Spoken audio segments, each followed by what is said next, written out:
Now, there should be cooperation, not confrontation with Russia over Ukraine. The words from Germany's foreign minister came as he also called for caution over slapping Moscow with any further restrictions. The statement was delivered amid a pending pledge of more sanctions by Germany and France.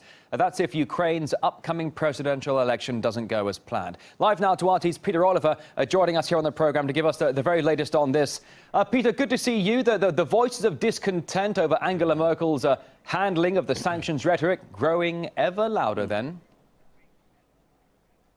Well, yes, we heard from Mr. Steinmeier, who said, well, what we just saw on the screen right there, that we shouldn't be looking for further sanctions. We should be looking for cooperation with Russia in order to find a solution to what's going on in Ukraine. That's been echoed by, well, the elder statesman of German politics, former Chancellor Helmut Schmidt, the 95-year-old, famed back in the day for his chain smoking on TV. He said that as well, backed up those statements, saying that we should be not looking to persecute Russia, but looking to work with Russia and allow Russia to look after its own security interests without any pressure being put on there. Now, he also accused the European Union and was very harsh on the European Union, accusing them of a megalomania when it came to the situation in Ukraine and how they've handled it. Incredibly critical there.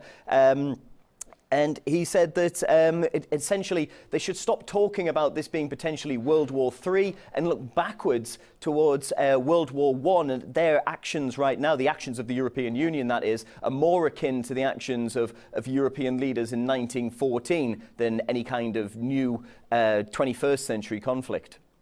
And Peter, Angela Merkel, well, she got quite a welcome in Berlin this week, didn't she?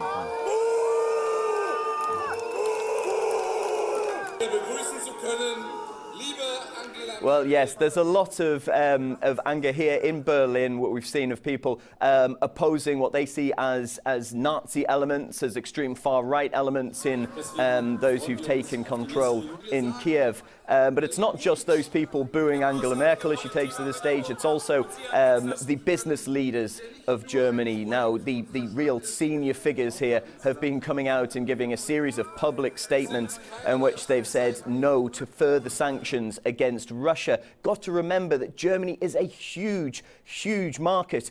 Sorry, I beg your pardon, Russia's a huge, huge market when it comes to German trade. The leaders of the likes of Volkswagen, Siemens, BASF, the chemical giant, they've all come out and said, no, we don't think that further sanctions against Russia is the right way. And if you look at the figures, it's quite clear why they think that way. 300,000 jobs here in Germany alone are directly linked to trade with Russia. There's over 6,000 companies, from the huge ones that I just mentioned down to small mom-and-pop types companies that make machine tools that are involved with Russia.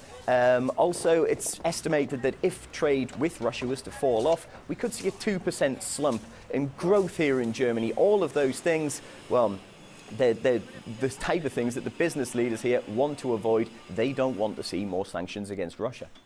All right,